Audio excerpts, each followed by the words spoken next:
দিয়ে দিব সরিষার তেল ফ্রাইড রাইসে।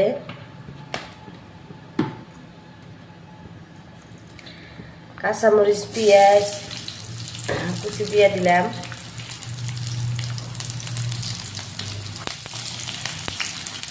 কাঁচামরিচ পেস্টটা আমি ভাজা নিম ভালো করে।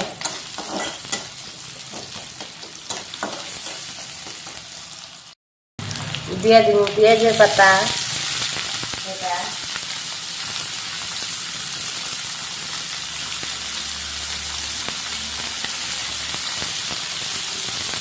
গোটা জিরা,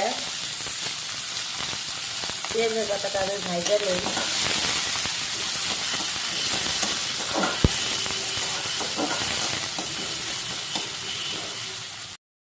এখন দিয়ে দিব গাজর ক্যাপসিকাম, এগুলো ভাজা নিব ভালো করে।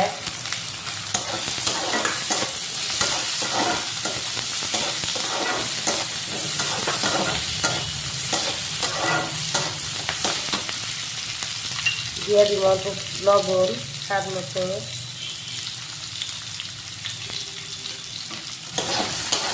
আমি হোটেলের স্টাইলে ফ্রাইড রাইস করতেছি, রেস্টুরেন্ট স্টাইলে।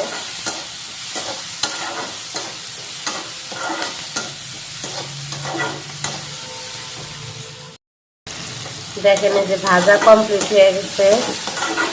আমি এখন রাইস দিয়ে দিব।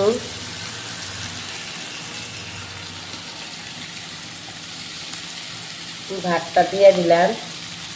অল্প সাথে পোলাও ছিল বিরিয়ানি, আমি এগুলো দিয়ে দিলাম সাথে মিক্স করে।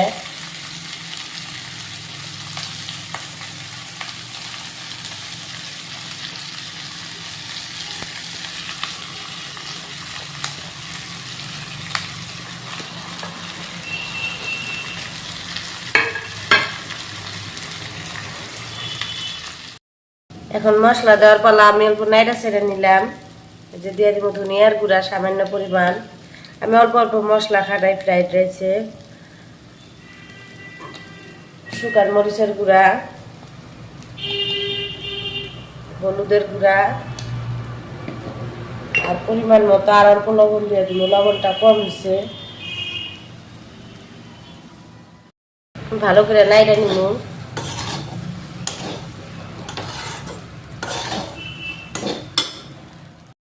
আমি নাইড়া ছেড়ে নিছি। এখন দেখেন যে ঢাইকা দিয়ে অল্প ভাজা হোক হবার জন্য দিব।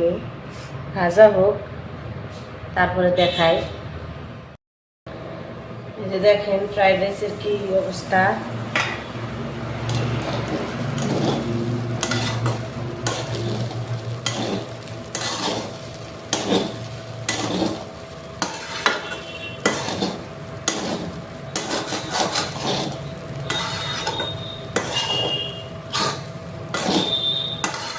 আমি সামান্য সামান্য পরিমাণের মশলা দিয়ে ভাজি। সবাই দেখি খুব বেশি মশলা দিয়ে ভাজে, আমি এবার সামান্য অল্প অল্প করে মশলা দিয়ে ভাজি।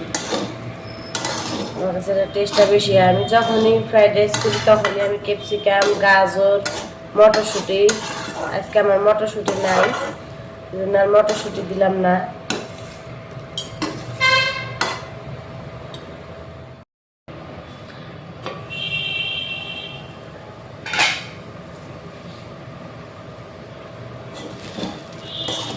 ফ্রাইড রাইসটা আমি আর একবার নাইড়া দিছি, আবার নাইড়া দিব। নাইড়া না দিলে কি হয়, তলে পুড়া যায়, আটকে ধরে।